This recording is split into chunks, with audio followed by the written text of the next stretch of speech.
Welcome everyone. I am Lucy Shea, I'm the Group CEO of Futerra, and I want to welcome you to Solutions House, where we have a motto, and the motto is answers only.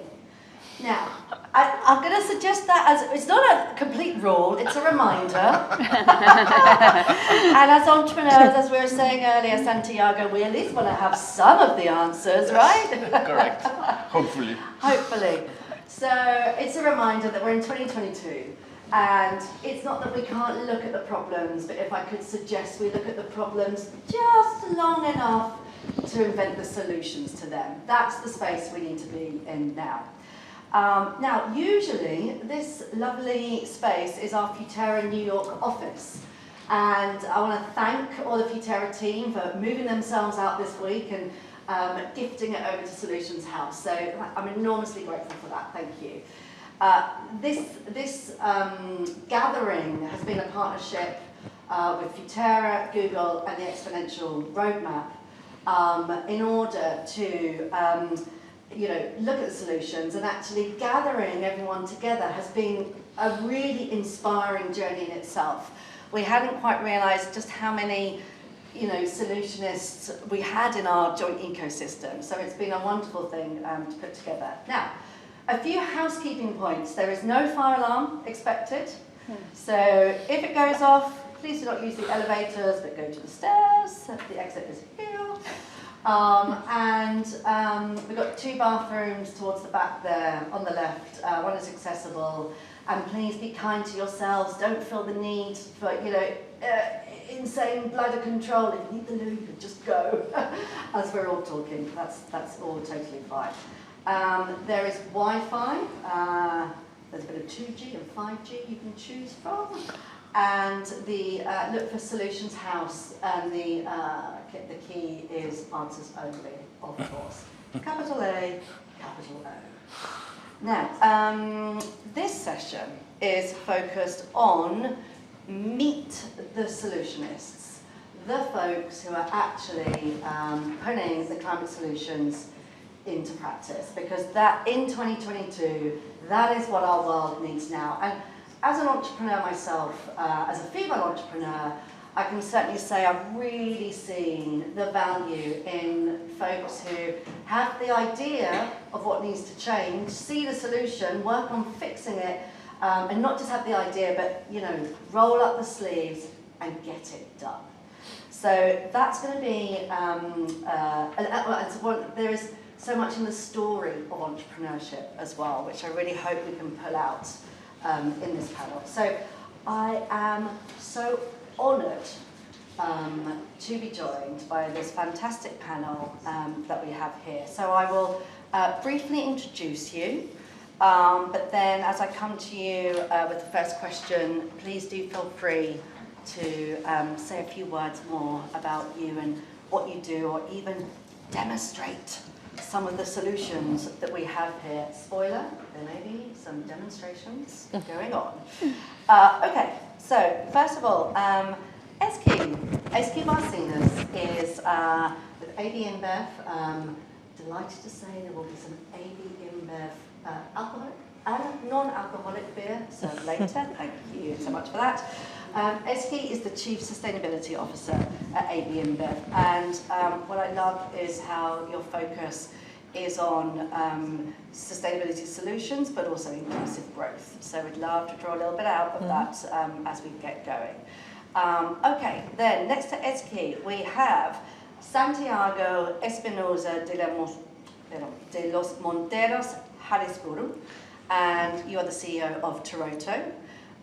One of our entrepreneurs, solutionists in action, and so Santiago will tell us all about Toroto and the journey that he's been on.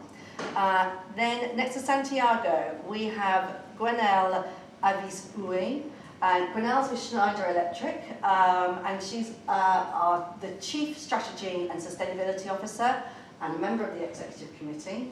So we can't wait to hear about both Schneider's approach, but also the work on building out entrepreneurship in the wider ecosystem.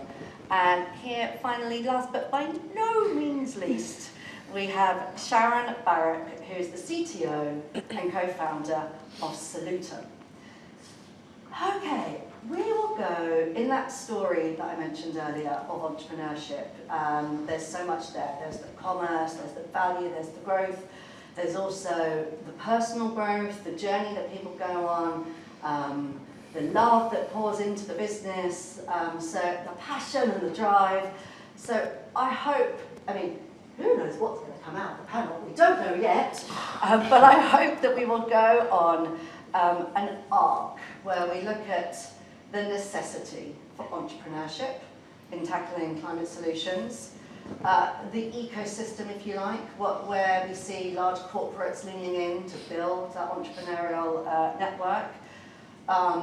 We'll look at some of the learnings that our panel have had along the way, very much around, how to take breakthrough ideas to scale, a little moment on some of the barriers, but only enough to look at the solutions. And we will finish, if we may, with a little bit of advice, philosophy, to us, also to, not younger, but former selves, if we say. So we'll finish with a kind of very personal moment there. All within an hour or under. And just thank you, everyone, for being here. We feel so honoured and delighted to see you all here. So, Ezgi, I'm going to sit down, relax a little bit, and start with you. And as I say, if you want to talk a little bit, if you would, briefly about your role, but also if you can take us straight into where you can see the necessity for entrepreneurship in climate solutions. Mm-hmm. Thank you so much, and thanks for having me here today. And thank you all for making the trek down here from Midtown. I'm sure you guys are all over the city this week, and as we all are, and I really appreciate you coming here this afternoon. I really believe that the world needs more reasons to believe. So, Solutions House, the concept of it was so appealing for us that, it could be a nice forum for all of us to get together and really look into the solutions that are out there and find the reasons to believe. So thank you for that. So at ABI, I head up the sustainability team. And for those of you that may not know AB InBev, we are the world's local brewer with operations across nearly 50 countries around the world. We've got a portfolio of over 400 iconic brands, and many of them represent, the cultural heritage and the local communities within which we've grown and nourished these brands. And I'm very fortunate to work for a company that really truly understands sustainability and why we do what we do, and with an incredibly diverse and small but mighty team. Some of them are in the audience today, who work day in and day out to bring our sustainability vision to life. But for us at ABI, that starts all the way upstream from that smallholder farmer and how we think of agricultural development, to how we think of brewing, efficiency, resource management inside our own operations, packaging, logistics, cooling, all the way to the small retailers, nearly 6 million mom and pop shops that sell our products around the world. So an entire value chain approach goes into how we envision sustainability and shared prosperity for the communities. Of course, climate action and climate transition is a big piece of that. We do see the far-reaching implications of climate change in our operations, and we understand it. And I think I think it's fair to say that we are fortunate to be that close, to have boots on the ground, to be that close to that smallholder farmer, to have that daily touch with that small retailer, so that we can help them transition. We can help build their climate resilience as well, and help them switch to renewable sources too. So in that process, when we were setting our current set of public commitments, our 2025 sustainability goals, we asked ourselves something really tough. We said, how sure are we that we're going to hit these goals by 2025? And the commitments range from climate to packaging, agriculture, and water. And the brutally honest answer was, okay, maybe we know 85-90% of the way how to get there with the current technologies, the partnerships, the supply chains, the current operating model. But the remaining 10-15%, we don't have an answer for, and we have to go find new solutions, and we have to go find new innovative partners and change our mindsets. And you know, I was at another session earlier today where we talked about how more so than technologies, we need to change mindsets and business models, right? So if we continue to rely on our current supply chains, current partners, we will not build that future-proof business. So out of that came the 100 Plus Accelerator program, and I'm very honored to be here today with two of the founders of two of the startups with us, and some of our corporate partners as well, and from Colgate-Palmolive is here. So you know, we are really on the ground across nearly 50 countries around the world trying to find solutions every day, and we ask ourselves the tough questions. I'm not one that shies away from the questions, and I can get more into the philosophy of all that and how I'm fundamentally an engineer, and I like to tinker with things all the time. So, but yes, that's a long intro. No, that's great. What I love about that is we had the launch earlier today here of the Exponential Roadmaps 1.5 degree playbook for business. What came out of that really strongly was that, sure, there are, as you were there are barriers to getting to sustainability, but it's such a source of entrepreneurial and commercial opportunity. So I love that you took us on that journey already. Now, I've got one more question for you, if I may. Not the one yet on kind of the philosophy. I'm going to ask you to close with that, if I may. But before we go to one of the 100 Plus Accelerator participants, Sharon, that will be you. Ezgi, if you could just build out a little bit from the accelerator, and actually what advice, what you've learnt.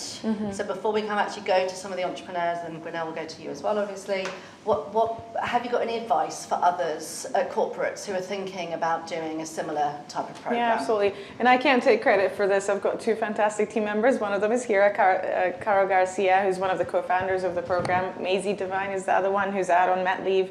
You know, they designed the initiative, and honestly, what we were doing when we created the program was not just another corporate accelerator where you write a check and you outsource the mentorship and management of it, and you say, okay, good luck, now you're part of our community or ecosystem, whatever you want to call it, but they really don't exist in their value chain. What we really wanted to do was create a program that goes out there. We issue challenges to the world. First of all, we go deep into the business, talk to an energy and fluids director, talk to an economist, talk to a packaging innovation specialist. We identify what are the solutions they're still looking for that they can't find in our current supply chain.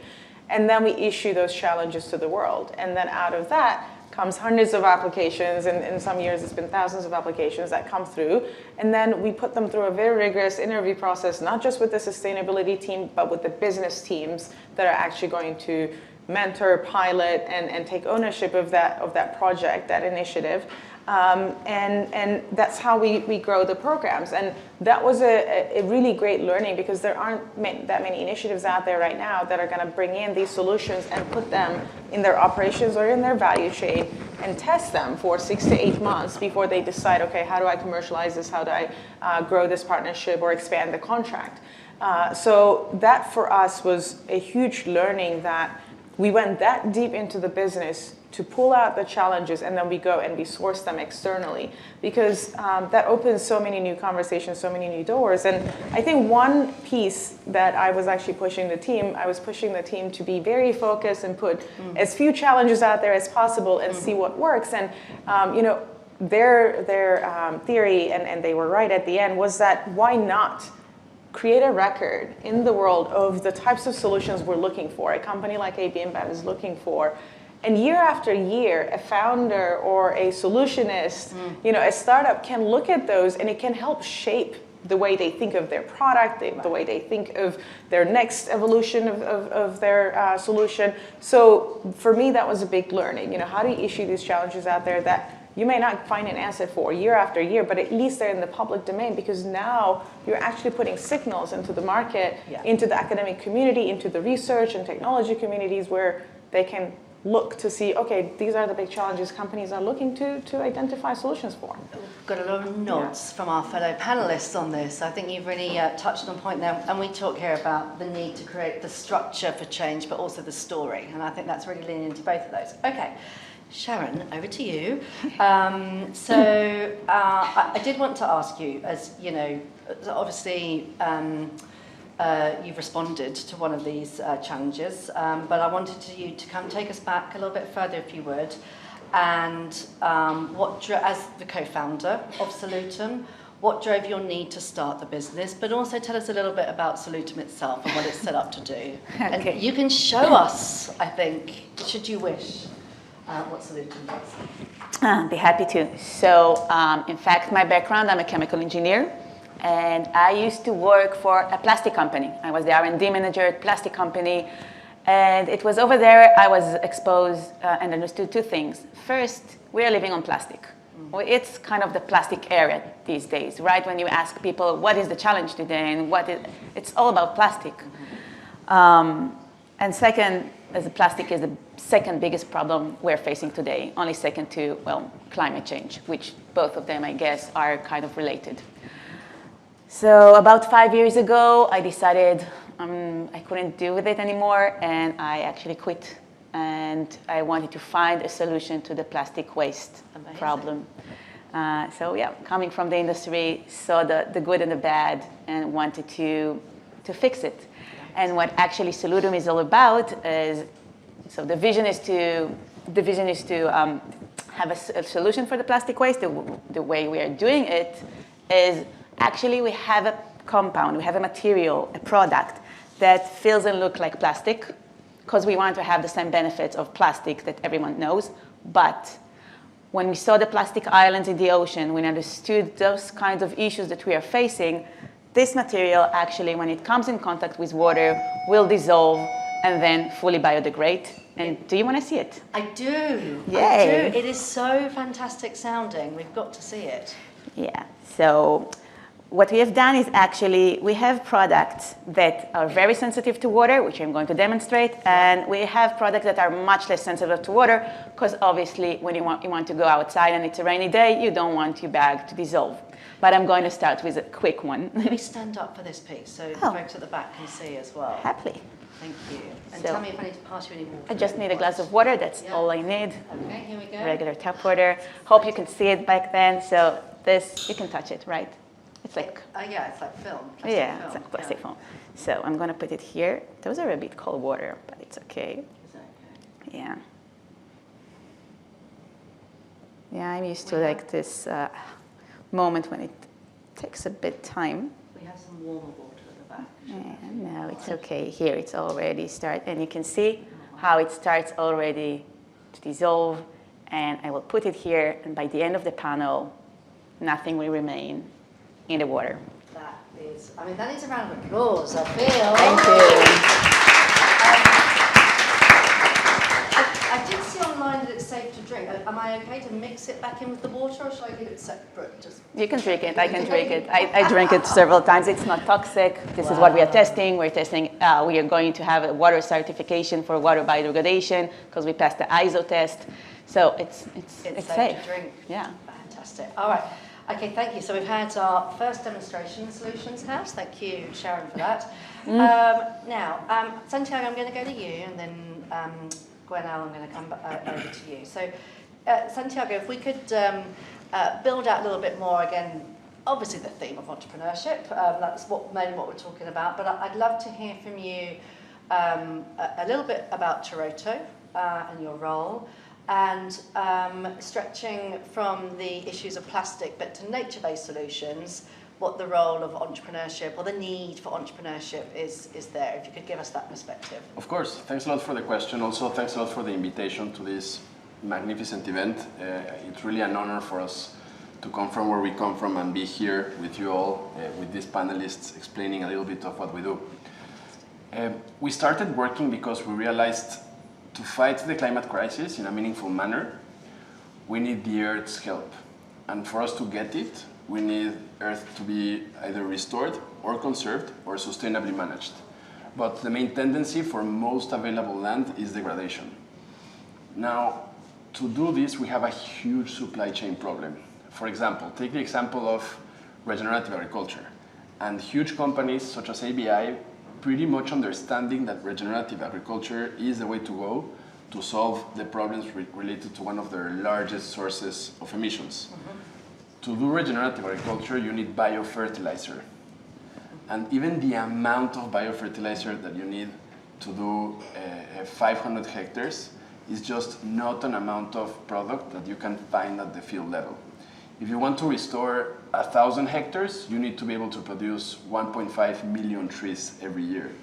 Just the tons of seeds that you need to gather to be able to do that, that's just not happening right now anywhere in the world in the scale at which we need it. So this brought us to start Toroto. The reason we thought as entrepreneurs we could give something to this equation was these supply chain issues and these field level capacity issues need to be solved. Unfortunately, the kind of entrepreneurship we're seeing in the 21st century is not very compatible with what needs to be done to face the climate crisis. For example, there's no way we can use technology to restore more hectares faster. We still need seeds, we still need trees, we still need soil to go through very slow processes for that to happen. We still need rain. So as we go to VCs, of course, they run in the other direction of what we have to offer. We need patient entrepreneurs.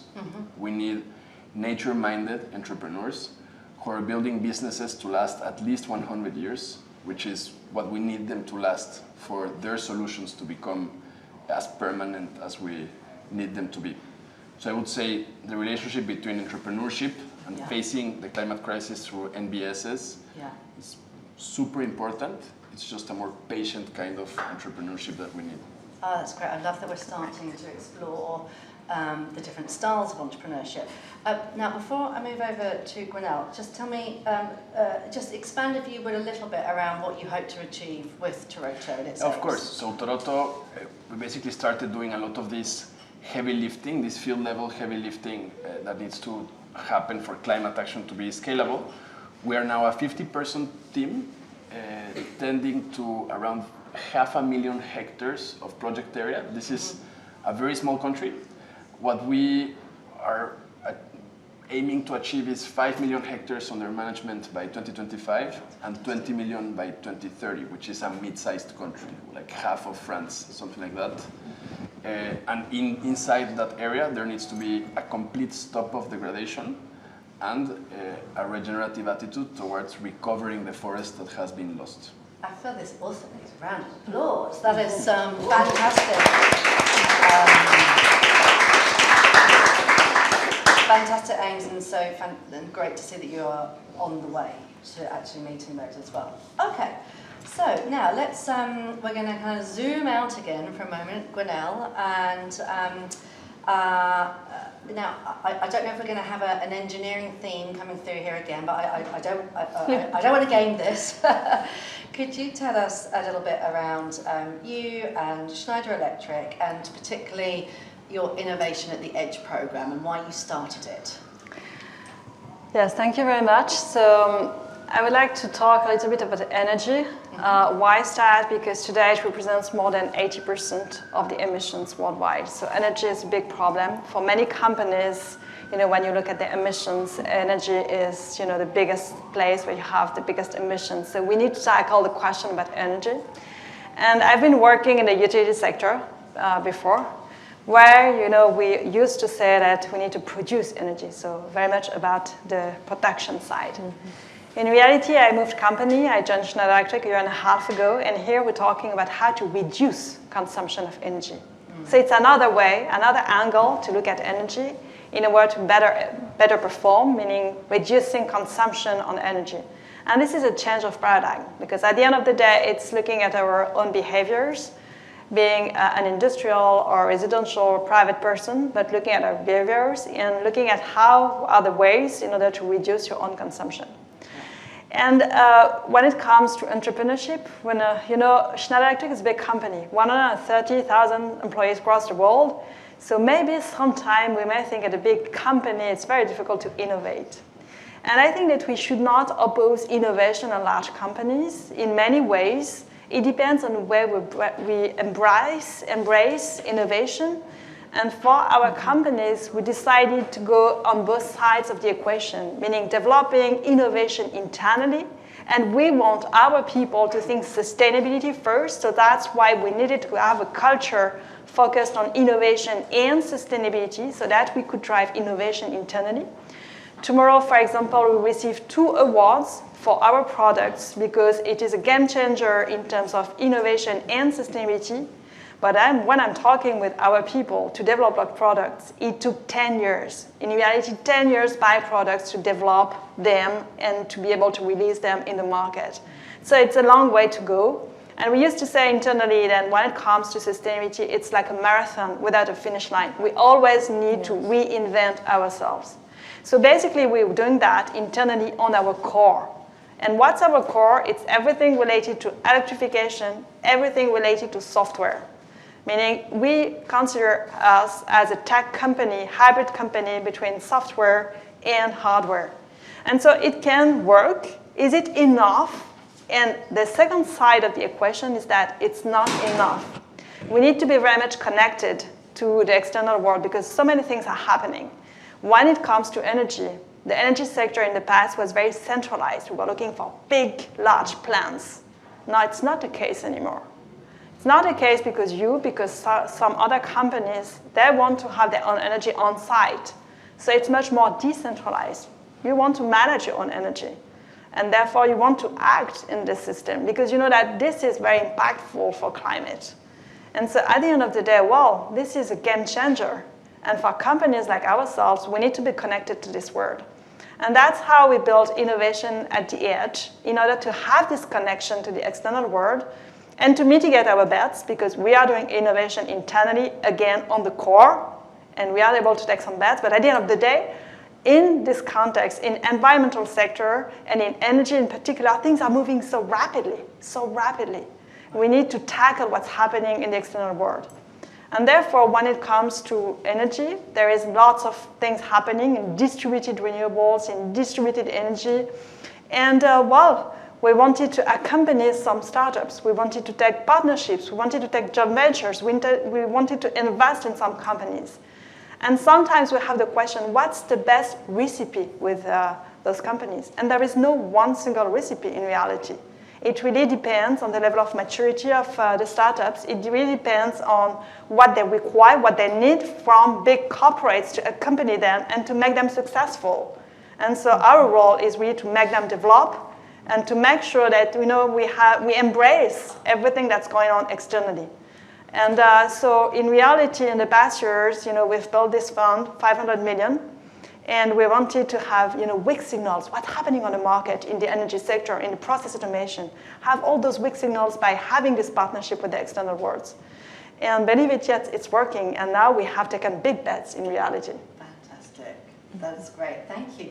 So congratulations on the awards, just to pick up on that for a moment. And I really love how we're starting to hear, with entrepreneurialism running through as a theme, solutions that are here and that are now.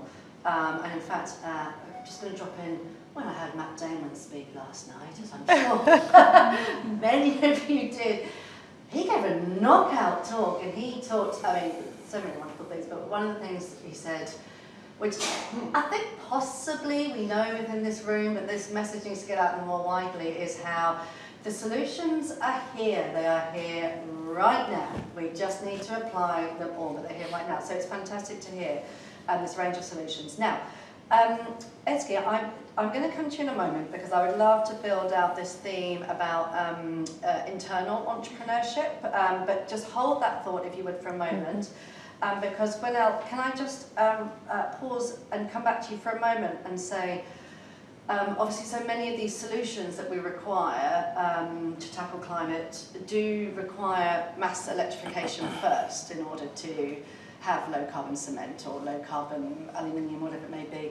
And I just wondered if you could expand. I mean, you told us some about this already, but could you expand just for a moment on the role of entrepreneurs in the wider ecosystem, on particularly driving that mass electrification piece? So yes, it's a good question. So we see a lot of discussion right now on how to phase out from fossil fuel and how to electrify, and this is a big topic. And at the end of the day, we believe that this is a combination of electrification and digitization. Mm-hmm. Just to give you an example, in a building, without changing anything, an existing building, you can just implement some connected products on the cloud with edge control, and at the end of the day, with artificial intelligence, you can manage a whole building and reduce the consumption of energy by 30%. So in reality, you have different angles. Electrification on one side, sometimes it can take time, so you need to plan for it. But in addition to that, going towards digitization with some concrete software tools, it's another area. And where it matches with entrepreneurship, the world of AI, the world of machine learning, it's unique and it's immense. How a company like Schneider would know everything? We need to have use case, and therefore we need to connect with clients and to develop use case with them.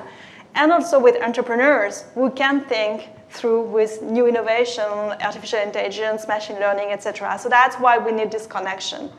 And my belief is that our role as a company is not only that, it's also to make sure that we can give a sense of the role of women in this environment. In Schneider Electric, we are very much committed in order to have more women in STEM, so everything related to science, technology, etc. But in reality, it's also the way we address entrepreneurs. We need to find a way to emerge new talents coming from the women science and technology area in order to show that this connection is not only about technology, it's about creating diversity and making, concrete cases on how we can be successful in this domain. So it's also a role that I want to advocate for. I'm a physicist, and I know that in all those companies, there are not so many, and we need role models, and we need in entrepreneurship to have this connection and to show that we are very unique in a way we address entrepreneurs in order to promote women in these sectors. Great, fantastic, thank you. Ezgi, you may want to build on that further, but if we could, where we were a moment ago around nurturing internal entrepreneurship, can you tell us how that works at InBev? Yeah, absolutely. And just building on that point as well, in our third cohort, about half of our startups were female founded, and we were really proud of that. And it was something we started tracking. It wasn't something we looked at in the first year. We were collecting the data, but we just didn't. But even the fact that we were asking to these startups, do you have any female team members? What portion of your founders are female? These are, again, putting signals into the market and really using kind of our voice and helping shape the future as well for innovation. So inside the company, I think for us, at ABI, we have a very strong culture around a sense of ownership, very target-driven culture, and this relentless pursuit of results. We're very focused on results, and we really roll up our sleeves. So it's not a company that pushes down decision-making or pushes down work. It's actually at the highest levels, you're rolling up your sleeves and you're getting involved. And because for you to be successful, you need to know the nuts and bolts of your business and really understand your entire value chain and your consumer, etc. For me, this comes down to how do I nurture a team that's going to continue to ask the tough questions to each other, to their partners across the company, but also to me. And I think that's the piece that in many cases we lose, right? We lose that ability to ask questions or raise our hand or voice an opinion. And the more we encourage our teams to do this, the more you create an open environment, the more creativity and innovation there is. So you actually can nurture an entrepreneurial spirit within the business if you create this team environment. And I know everyone talks about the psychological safety, but this goes beyond a psychologically safe environment to having an open, inclusive discussion around what more can we do? What can we change? If not me, who? And that's how we show up at work every day. And we ask some really tough questions. And I am never satisfied with the answer of, we've always done it that way. That's not a good answer. It's like, okay, who said that that's how things are done? And how long ago was this? And give me a better answer.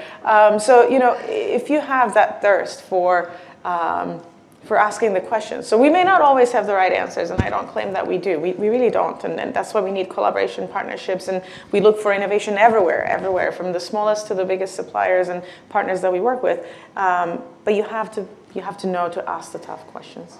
Yeah, that culture piece is so important, isn't it? They always say culture eats strategy for breakfast. So But it takes time. I mean, culture is something that Yeah. nurtures over time. For us, it took 15 years in order to develop this culture of innovation and sustainability. Yeah. So just to say that it's not Yeah. easy, but we need to invest, and it pays off at the end. And to build it in a generational type of Exactly. way. All right, so Sharon, I'm going to come back to you, and I'd love to tackle a new topic now, or kind of build on where we've been to scale and speed. So I feel we've built the kind of the foundation, if you like, now in our conversation around how to support and create entrepreneurship. What's your view in terms of taking breakthroughs to scale? Great question. I'm going to refer to what you say about Matt Damon, because Yeah. I was fortunate enough to meet with him today and to actually hear it within his own words, which was very exciting. And as he said, don't be afraid, right? Don't be afraid to take actions. And I think that is the bottom line of what we're doing. So I wasn't afraid to start a company about 5 years ago. And I'm not afraid of looking forward and how to scale. 5 years later, I have like great partners. I am fortunate enough, to work with ABI, Colgate, and more great partners. Amazon just said that they think that the product might be actually a solution. Oh, fantastic. So action to scale is actually, now that we already scaled the technology, is how we're going to scale now commercialization, which is obviously something we need to do. Yeah. And we're a startup based in Israel. Yeah. So I guess that the next challenge is, as much as I'm a Zionist and I think we need to do things in Israel, I'm also looking at a sustainable way, and we're going to scale it up outside of Israel to find production facilities right next to the clients, because it's also economical and a sustainable way, and this is how we are going to scale it now. That is great. Wish you all the best in that journey, and I couldn't agree more on the don't be afraid. Now, Santiago, thinking about the pipeline of entrepreneurship and how we can build that. What have you seen in your experience around young people? And do you think we've got, that Gen Z are now all entrepreneurs? Are we getting more young people drawn to entrepreneurship? Is that a little bit of a broad brushstroke? Or, what do you see? Do you see young people building that pipeline and being more attracted to entrepreneurship? Well, we see that more than a conversation between entrepreneurship from as opposed to traditional way of business thinking. I think we need a merger of both, where we remove the easiness and probably the too fast to bear pace of entrepreneurship, of traditional entrepreneurship, but we still need an entrepreneurial attitude inside more organized and defined structures.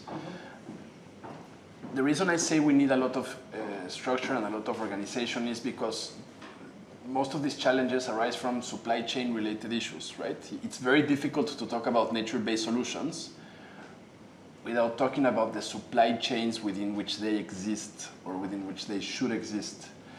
So what I do see is younger folks realizing that there needs to be an entrepreneurial attitude towards solving big company issues.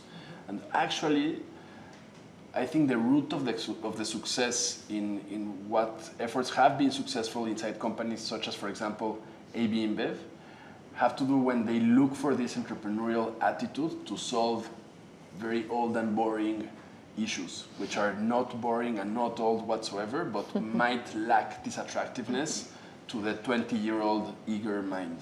That's fab. I feel that, I love what you've done in putting that together with the new rule on only answers apply, where not if the answer is, that's how we've always done it. So of course. That's great. Okay, thank you. Now, Gwenaelle, this is my only question on barriers. So, panel, feel free if you do actually want to explore barriers a little bit more. But Gwenaelle, you've got the barrier question. I'm sure there's no silver bullet here, but can you give us your view on, is there one big barrier to innovation that we must overcome? So I think the first element is to make sure that we have the right spirit, in particular the right to fail, because in innovation it's never granted. As I mentioned before, what we do in terms of innovation and R&D, you never know if it will work or not. When you invest for 10 years, you never know if it will work or not. So you need to make sure that you do not, or assess in a way that you want to have profitability over an investment for innovation, because you never know if it will be successful or not. But the right attitude would be to encourage the whole team to take risks.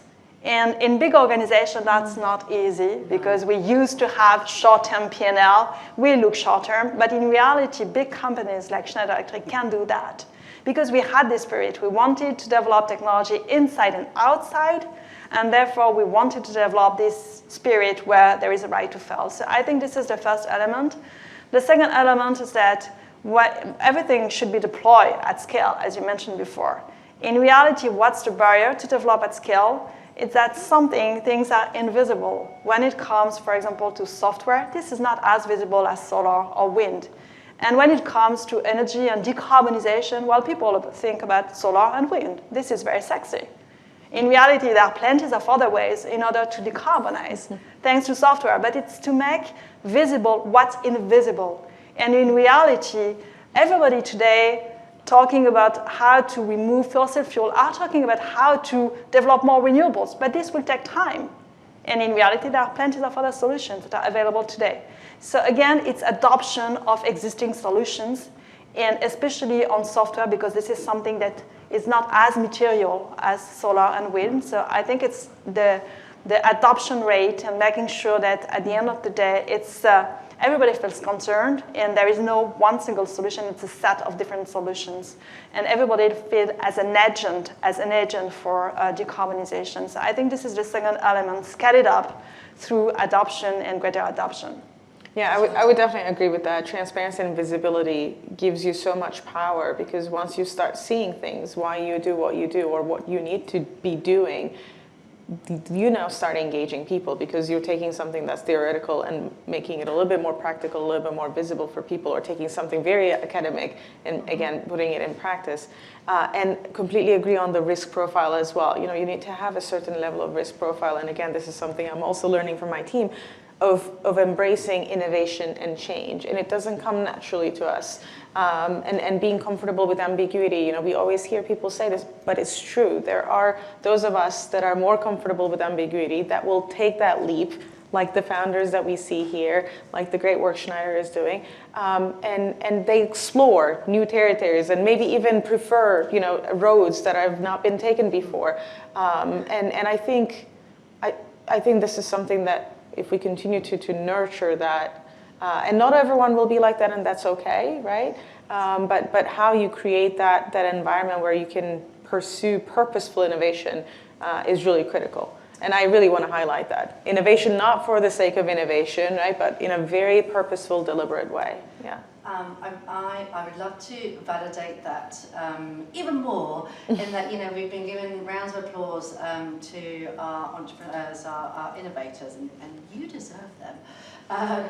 But also for our Gwenaelle and Ezgi, and I know you're representing huge teams and fantastic teams, but we really see that innovation in large businesses is not easy, and your point there about it taking up to a generation, and your point there about building the culture, I think is really cool. If we're going to, for the large corporates, to take something away from this, really thinking through again the structure and story about how to create an innovative mindset, because general corporates aren't set up for that. They just there's a cycle of product launches, for example, but they're not necessarily set up for that. So I would love to. I think landing on that is a great finding from this panel. So thank you all for coming up to that. Now, I would love.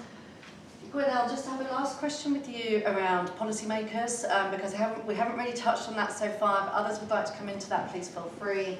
But then I do want to save some time for the kind of personal advice bit at the end. So Gwenaelle, role of policymakers in supporting innovation. As I say, if others would like to build on it, do feel free. Well, good question again. So the role we see of policymakers is really to encouraging new bets, and especially when it comes to new technologies, we need sometimes a framework that would be a key enabler to accelerate this development or those deployment. What we see is that there is a huge dynamic right now in the US with the Inflation Reduction Act, but also in Europe and in many other geographies. So the momentum is there. And at the end of the day, if we want to go faster, it's all about partnership. It's not just one company. It's not just the government. It's everybody together, clients and NGOs and governments in order to provide the right framework. So at the end of the day, yes, working with governments in order to explain what's the existing solution and what's not yet existing, what's invisible, but what needs to be supported in order to accelerate deployments, it's absolutely critical. Great.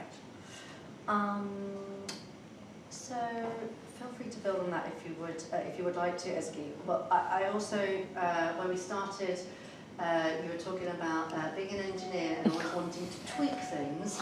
So is this your kind of philosophy to personal entrepreneurship, or any advice you've got for us on kind of developing a philosophy around these things? I don't know if I can call myself an entrepreneur, but I'm a naturally curious person. Yeah. It's just my nature. My husband knows it. My team knows it. I ask a lot of questions. My kids are the same. They're 7 and 3, and I took the bus with my little one this morning to his school, and I kid you not, in a 20-minute bus ride, I think he asked me 40 questions. It was just, and the woman sitting next to us was just looking at him amazed. I'm like, okay, it's my genes. I can't, but I think you have to be, So natural curiosity, I think, is something that I really lean into, and I have worked to use it in ways where it helps me with my critical thinking as well,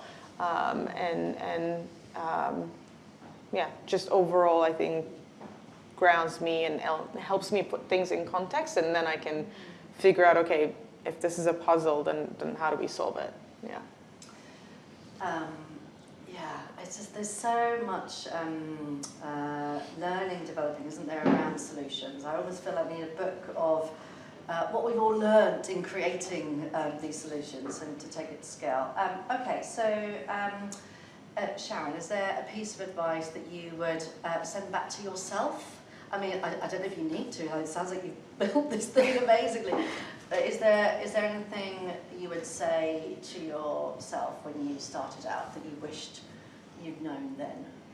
I think it's kind of related to what you said about barriers. Okay, I'm going to take a different angle of this, and this is what I would send. As you said, I think, being here, I don't regret anything, and I think things are happening as they should. But one thing I should have known then is everyone is skeptical. When you're doing something, revolution, people will be skeptical. Like, people ask me when we're like one person in the company, why you? I mean, really, there are these huge companies, like plastic companies or energy companies or any. Why are you going to be the one who have the solution? And you need to really believe in yourself at this point, that you are going to have the answer. You're going to face failure, obviously. You're going to face a lot of no's, but eventually, yes, you're going to come there. And eventually, you're going to raise money for the company and have employees, great employees. One of the best thing in the company are my employees, actually. Working with great partners. Who would have thought, So to all of the skepticals out there, and basically yourself, because the most skeptical person is usually yourself.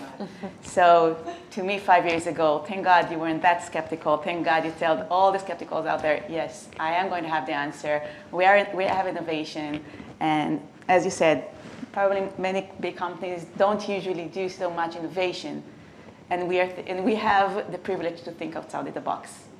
So maybe this is it. I think that piece around believing in yourself and, working in change, when do you ever get to hear the message, it's okay, what you're doing is enough, it is all right. So thank you for that. And Santiago, I mean, same question to you. And again, you've clearly built this fantastic team and you're scaling and you're going places. But so is there anything you would have liked to have known back then that you could send? I probably wouldn't give advice to a 5-year-old, if I'm honest. It still also feels, this question is probably the hardest to me because it still also feels very much day one to me. When, as I wake up and the team wakes up, it still feels like we have 98% of the way to go. A piece of advice would be, and I was thinking a lot about it as I listened to the responses in the panel, the problems are not the sexy ones. If the solutions were inside the sexy looking solutions, they wouldn't be the real problem. The problems tend to be hidden inside very complicated and technical issues alongside huge supply chains. And again, closing off on the regenerative agriculture example, we all know it's important to do crop rotation and cover crops, but to do it in a way in which a global behemoth can actually consume the commodities produced on that land, that's the real trick, and that's a technical trick. Right. That the more I lean into that, the better results we used to get. Right. That is the hard work and the figuring it out and the building it from the ground up technical trick. Thank you. And Gwenaelle, any advice you would give or any kind of philosophy you've developed on entrepreneurship or solutions?